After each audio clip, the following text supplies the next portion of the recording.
Boa noite a todos, é uma alegria estarmos aqui novamente nessa atividade de exposição pública doutrinária da UME Alvorada. E nós estamos no mês de valorização da vida, como todos sabem. E então nós trouxemos hoje a nossa irmã Helena Bertoldo, que trabalha junto à FERGS, Federação Espírita do Rio Grande do Sul, na área do atendimento espiritual, trabalhadora do movimento espírita, não é? Lá da Leon Denis, não é, Helena? Sim. Isso? Sim. E antes de passar a ela a palavra, nós vamos lembrar que a literatura espírita é rica em histórias de resiliência, não é? Ou seja, histórias que foram vividas verdadeiramente por irmãos nossos que passaram pelo planeta Terra e colocaram, através de médiuns confiáveis, avalizados pela Federação Espírita do Rio Grande do Sul e pela FEB, colocaram essas histórias, então, em livro. Então, nós estamos ressaltando a importância da literatura, da leitura espírita, para o nosso fortalecimento. E então, vamos, neste momento, convido os irmãos a fazermos a nossa prece de abertura, né, como de costume. Que neste momento, então, Jesus abençoe todos os lares, Jesus abençoe a todos nós, e principalmente aqueles que se encontram em condições de sofrimento, de angústia, de depressão, toda essa variedade de dificuldades, não é, que nós sabemos que acontecem no planeta Terra ainda, e que o Cristo inspire e ilumine a todos nós com muita força, muita luz, muitas bênçãos. Obrigado, Senhor, por essa oportunidade de aprendizado, que assim seja. Então, como eu estava falando, a nossa irmã, não é, veio então nos brindar com um trabalho, nos agraciar, melhor dizendo, com um trabalho a respeito da valorização da vida, né? E a Helena, como já falei, então, é lá da Sociedade Espírita Leon Denis, Centro né? Espírita Leon Denis, da UD Navegantes, Porto Alegre. Ótimo. Então tá, Helena, eu deixo a palavra contigo, né? E que todos nós recebamos essas bênçãos, possamos compartilhar. Certo. Boa noite a todos que estão nos assistindo. Boa noite a todos os compadres da UME Alvorada. Boa noite à população da UME Alvorada.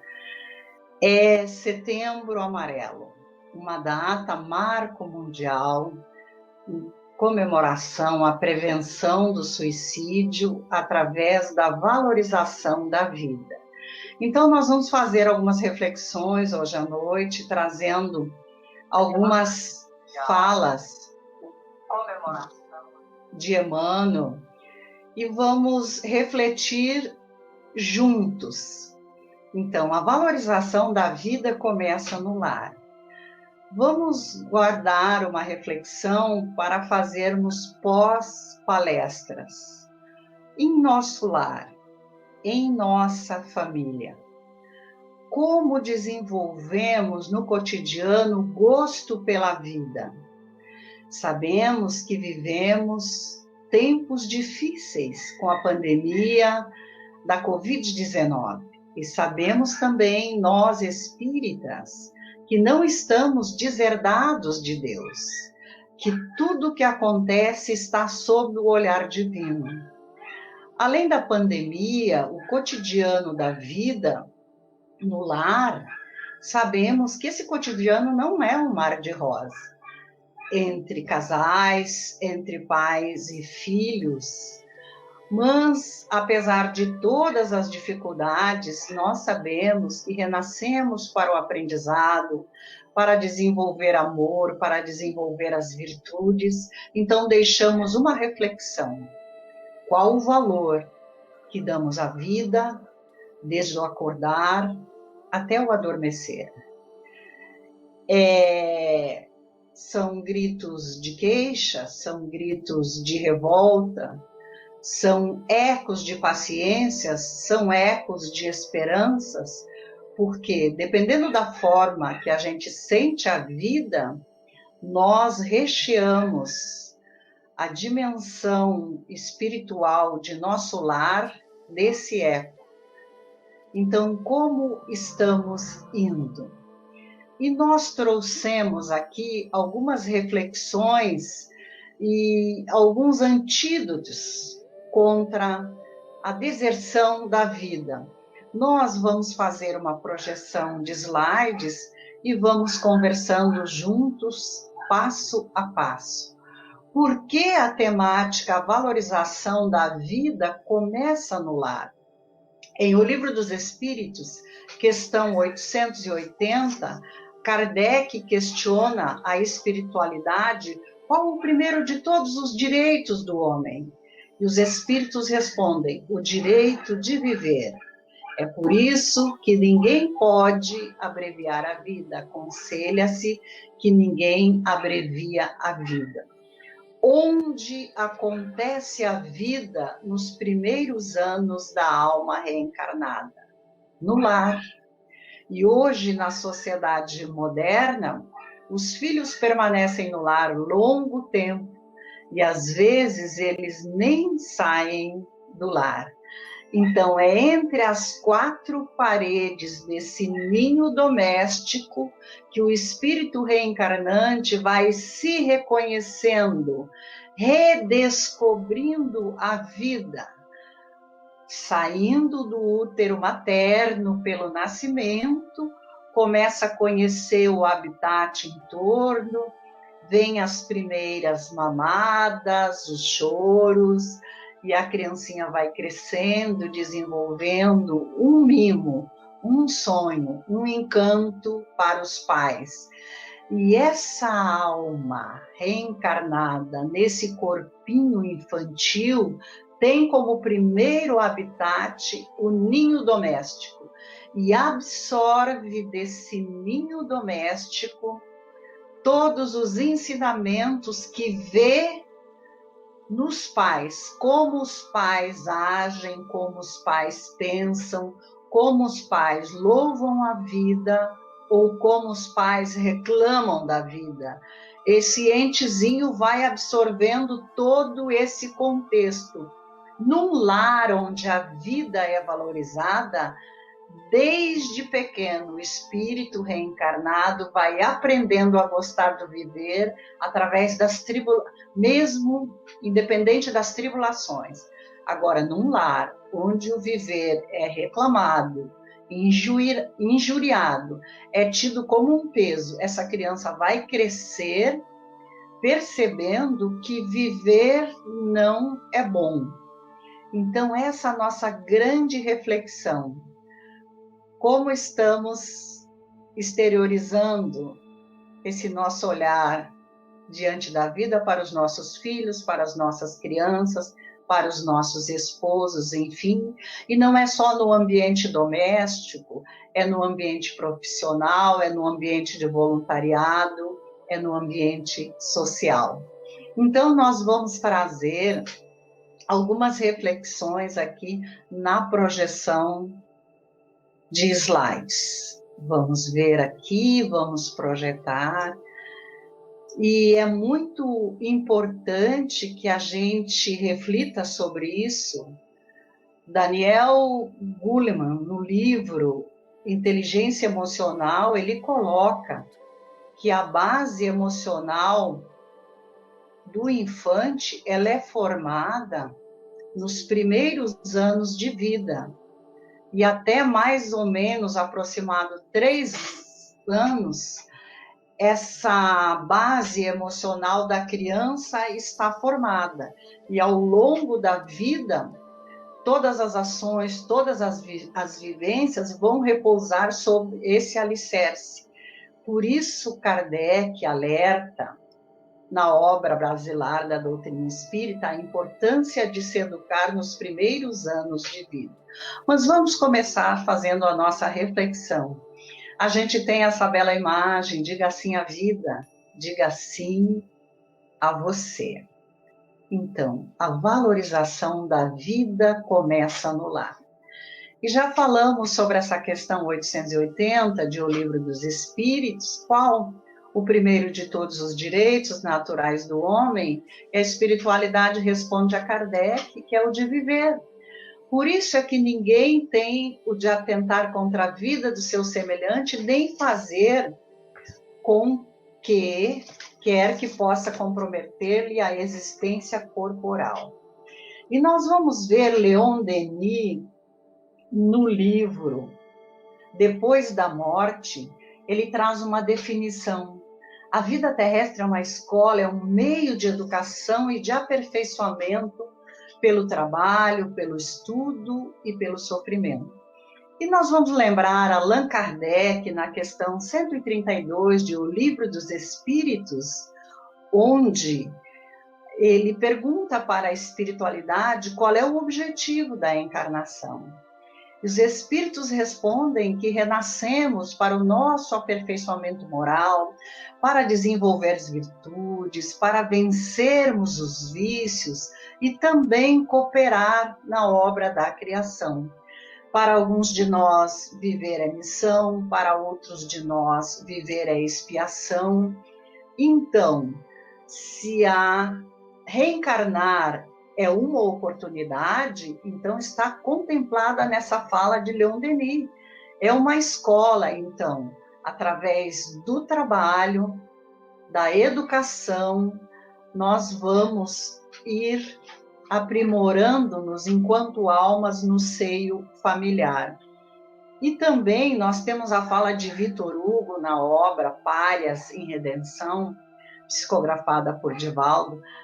É grande fortuna para quem deve progredir. Então, Vitor Hugo define a vida como uma grande fortuna para quem deve progredir.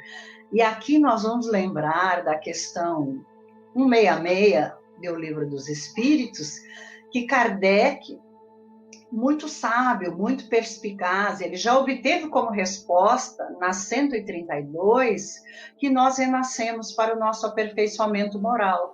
Daí ele pergunta, se a gente não consegue se aperfeiçoar numa vida, o que vamos fazer? E os espíritos respondem que teremos chances de outras vidas, de novas vidas.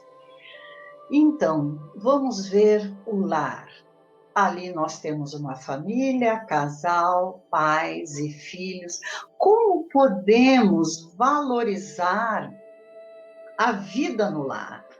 Vamos lembrar Emmanuel, que nos fala que o lar é um reencontro de almas que já conviveram e se reúnem novamente para uma aproximação mais plena, para o desenvolvimento dos laços de afeto, para entendimento recíprocos.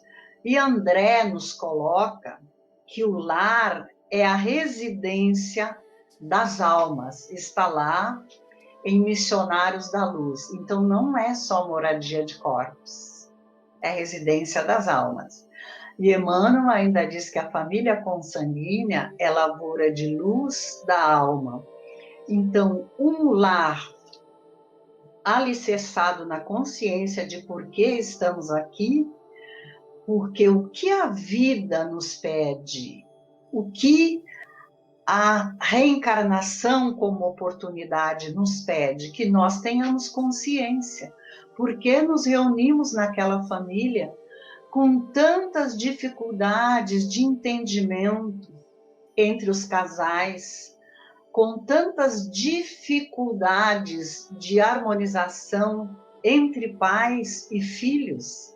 Essas características familiares estão a nos dizer que as quatro paredes da casa é uma grande escola de aprendizado. E como na escola formal, para aprender, a necessidade de atenção, de comprometimento, de presença, de esforço, de fazer a parte, que é do aluno, de esforço a parte, que é do professor, o lar também exige isso de nós, o desempenho de papéis. E a família contemporânea, muitas vezes, caminha pelo caminho da desestruturação, porque pais não conscientes diante do que é o objetivo da vida, nem por maldade, mas por desconhecimento, por ignorar esse fator, não exercem os seus papéis.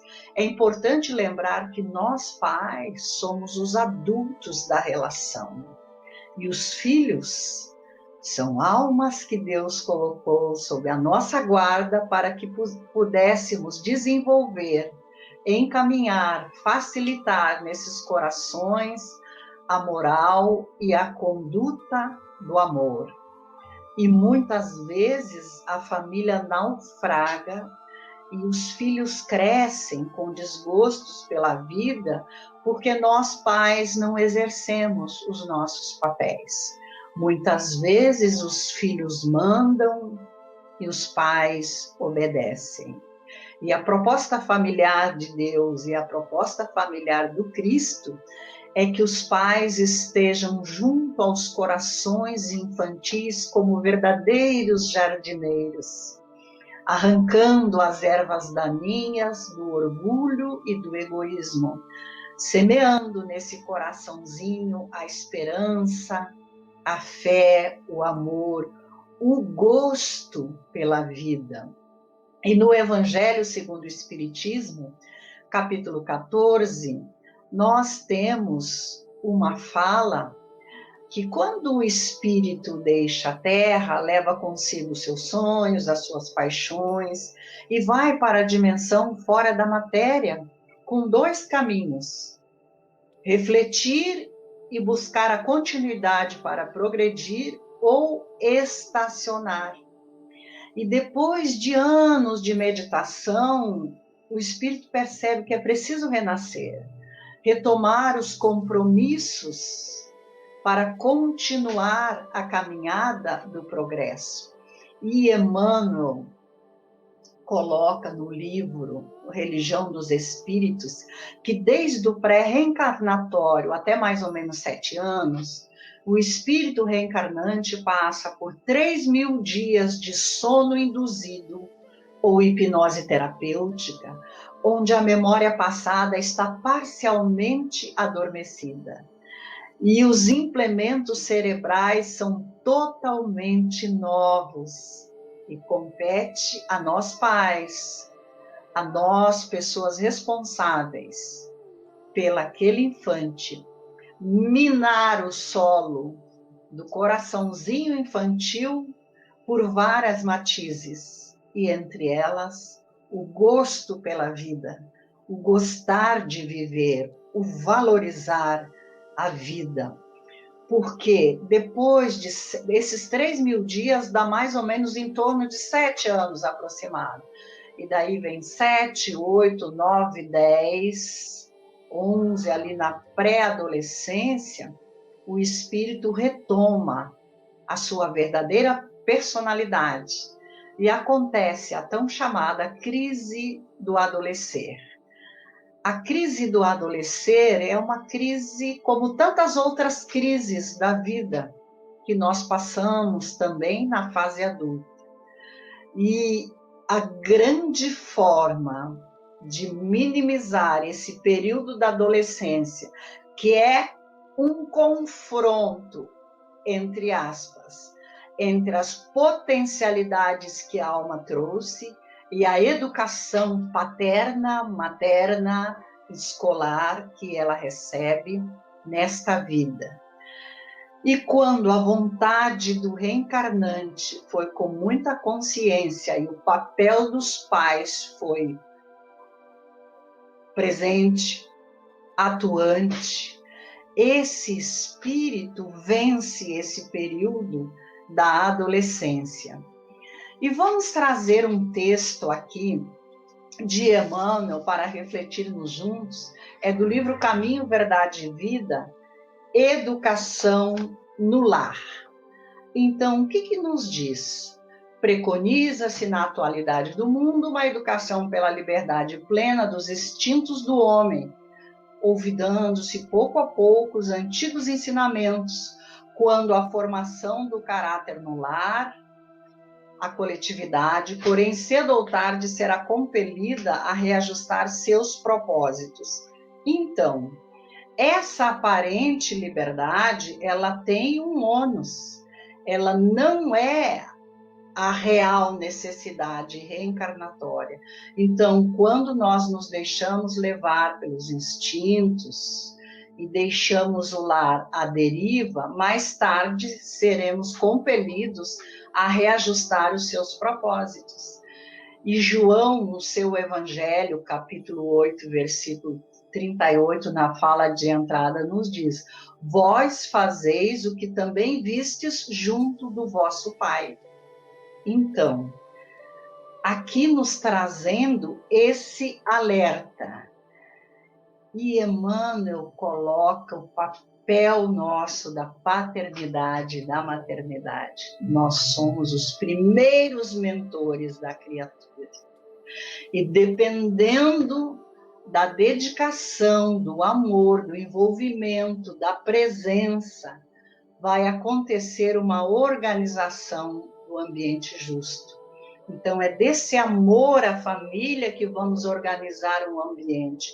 Assim como ensinamos, ajudamos nosso pequenino a andar, assim como ajudamos nosso pequenino a se alimentar, assim como ajudamos nosso pequenino a dar os primeiros passos, nós damos limite a eles, presença, aparece a palavra não com amorosidade. Então, é necessário, é urgente que também possamos dar atenção a ensinar esse pequenino a valorizar a vida.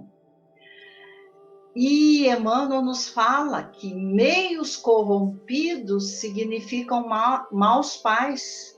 E depois, ao longo de sacrifícios, consegue manter na invigilância coletiva a segurança possível contra a desordem ameaçadora. Então é preciso que nós estejamos presentes, desempenhando os nossos papéis, para que esses meios não fiquem corrompidos.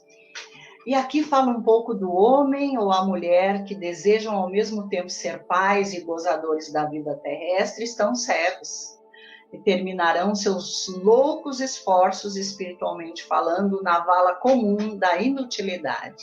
Então, o papel do homem e da mulher diante da família. Porque não é a primeira necessidade os gozos terrestres.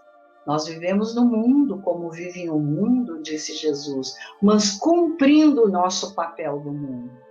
E o papel do homem e da mulher no lar, além de buscar o entrosamento recíproco, respeito mútuo, tolerância, aprendizado conjunto, é estar atento à prole, é cuidar dos seus compromissos, é saber renunciar em prol dos compromissos maiores, que são os compromissos familiares. O casal não está impedido de viver no mundo como vive o homem no mundo, mas é importante focar no lar, focar nos filhos, focar na família, focar na oportunidade da vida e focar no respeito a essa vida. E a tarefa doméstica nunca será uma válvula para gozos improdutivos, porque constitui trabalho e cooperação com Deus. Quantos pais, nós mesmos, às vezes nas rodas de conversa, trocando ideias, falando de nossas vidas, sempre tem uma fala comum. Nós tínhamos uma vida, depois chegaram os filhos, essa vida se diferenciou. Não, houve outro foco agora, a educação da prole, a orientação dessas almas que Deus colocou ao nosso alcance. E muitas vezes é preciso serenar o coração para que o dia não seja feito de queixas gritantes, de revoltas continuadas diante da vida, porque aí começa o desgosto pela vida no próprio lar, pelo infante. E Emmanuel, para finalizar, nos diz que debalde se improvisarão sociólogos para substituir a educação no lar por sucedâneos obstrusos que envenenam a alma. Só um espírito que haja compreendido a paternidade de Deus acima de tudo consegue escapar à lei pela qual os filhos sempre imitarão os pais, ainda quando estes sejam perversos. Olha que importante. Os filhos imitarão os pais. Por quê? O primeiro mundo da criança é o mundo do lar. Por isso que enfatizamos tanto que a valorização da vida começa no lar. O modelo para a criança são os pais. A forma dele sentir a vida, formas dele se comportarem diante das situações. E Emmanuel arremata: ouçamos a palavra do Cristo. E se tendes filhos na terra, guardai a declaração do Mestre como a advertência. E nós fizemos aqui um semáforo das relações pais e filhos. Como estamos investindo na valorização da vida no lar. Hermínio Miranda coloca que nossos filhos não são nossos filhos são espíritos que Deus colocou sob a nossa guarda para desenvolver os valores da ética, da moralidade, da espiritualidade e reaproximar essa alma de Deus. Vamos refletir agora juntos. Que tipo de pais somos? Resmungões, omissos, rotuladores, acusadores, indiferentes, somos presentes, somos lutadores, somos esforçados, porque depende do tipo de relação para que a vida tenha valor no lar. Então, nós vamos projetar aqui um semáforo. Existe o sinal verde, livre passagem. Se estamos agindo assim, no bem, vamos adiante. Existe o sinal amarelo para que tenhamos atenção com o nosso proceder nas relações internas do lar. Existe o sinal vermelho. É perigo, que indica que não deve. Então, vamos lá. Se nós estamos respeitando, ouvindo, cuidando, maravilha, sinal verde. Se nós estamos rotulando, e se nós estamos sendo indiferentes, sinal amarelo. E se nós estamos agredindo, verbal ou fisicamente, e se nós estamos deixando a vida e os desejos dos filhos na nossa ambiência doméstica correrem soltos, sinal vermelho. Por que respeitar? A criança é uma alma reencarnada.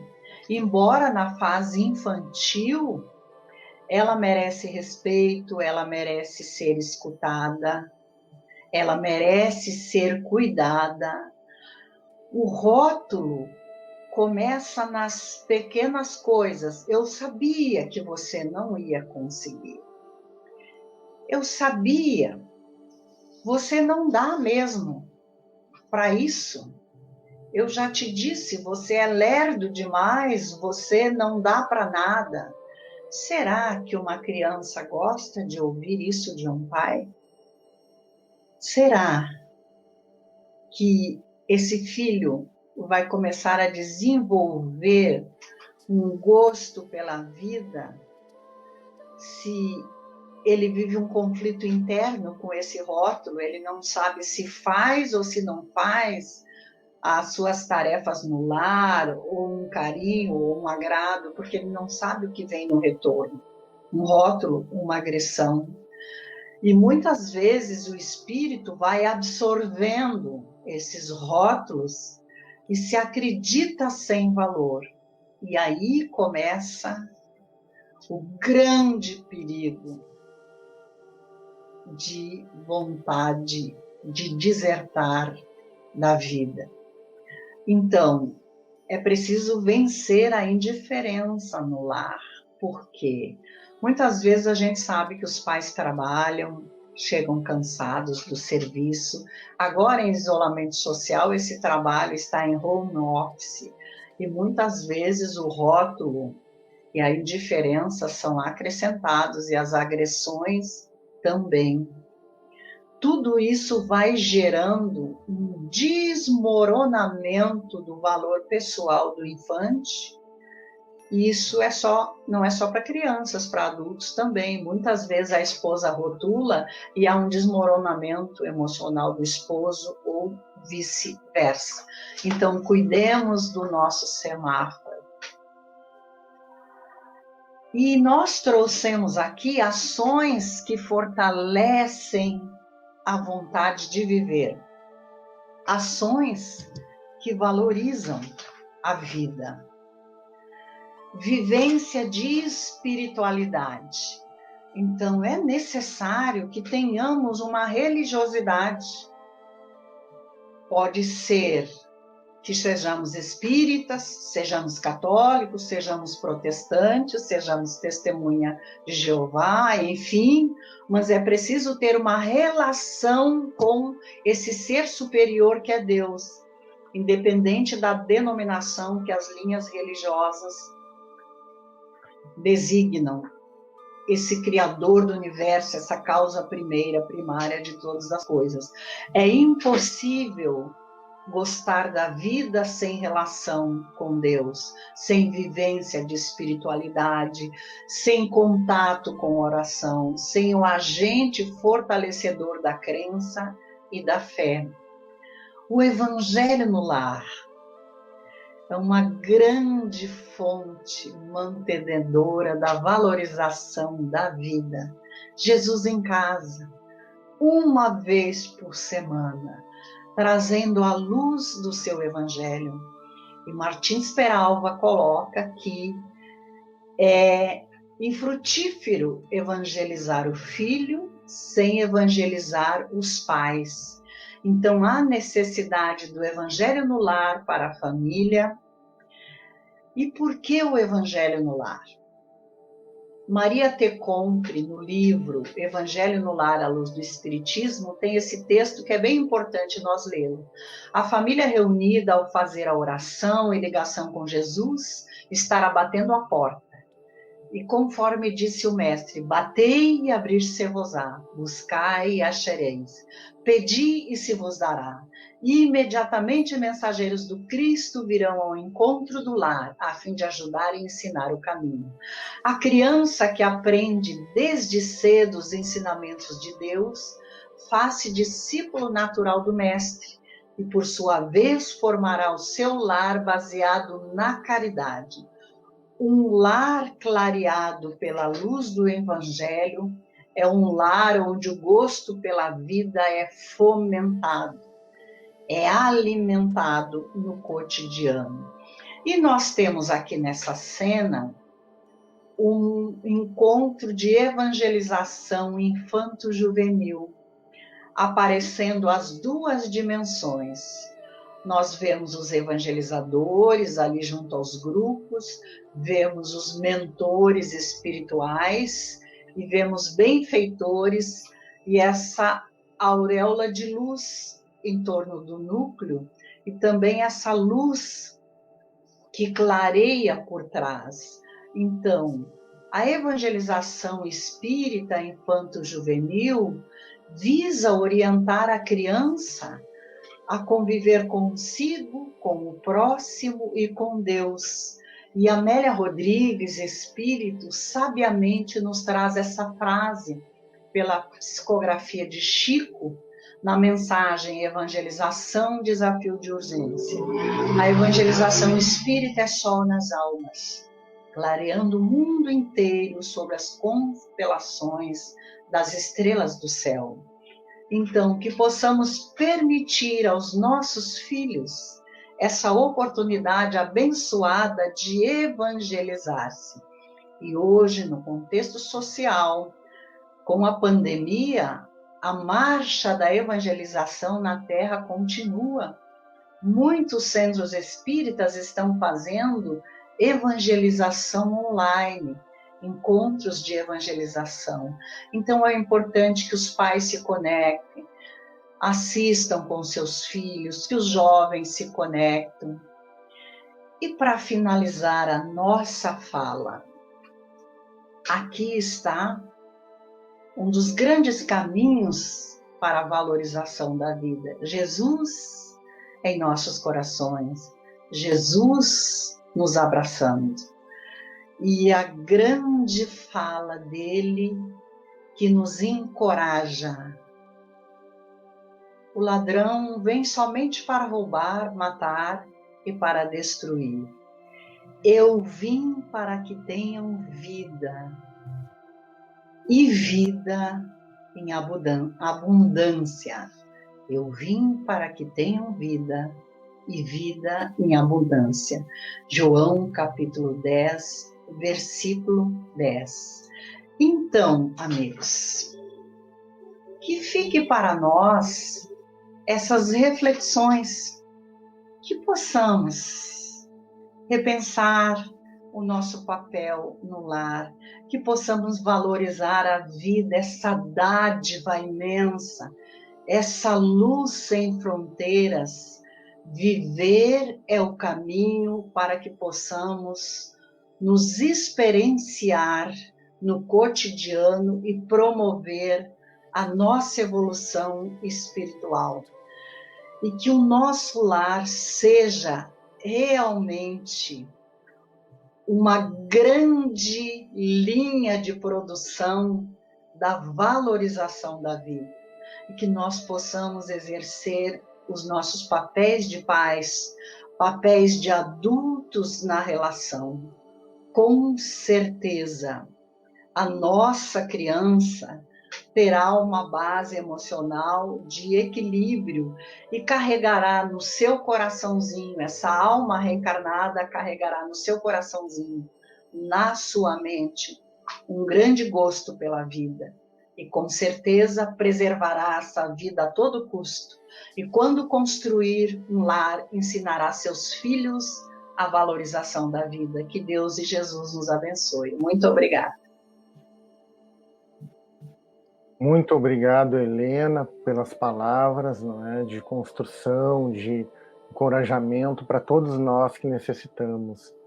E convidamos os irmãos, neste momento, a elevar o pensamento a Deus, a Jesus, e vamos com muita fé, com muita confiança nos entregar ao Mestre dos Mestres, o médico das almas, ele que tem o remédio para as nossas dores, através dos seus ensinamentos, através da terceira revelação, que é a doutrina espírita.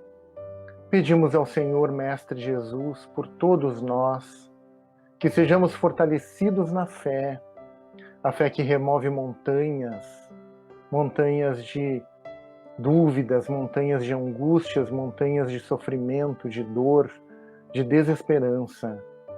E possamos nós, Senhor, acreditar, possamos nós nos fortalecer na sua mensagem tão esclarecedora através do Evangelho segundo o Espiritismo. Então, irmãos, neste momento, vamos, quem sabe, mentalizar o Cristo chegando em nossos lares e envolvendo a cada um de nós. E cada um de nós recebendo das mãos do Cristo esse passe espiritual, este amor, este carinho que vem dele. Vamos entregar nossos corações a Ele com muita confiança e sentir a sua presença, um mestre amigo envolvendo nossos filhos, nossos familiares, todos aqueles, Senhor, que estão dentro do nosso lar. Entregamos nossos filhos em suas mãos, nossos velhos, nossos companheiros e companheiras, e agradecemos neste momento a oportunidade que tivemos de escutar as palavras do Teu Evangelho, Senhor. Obrigado, que assim seja, Jesus. Que assim seja.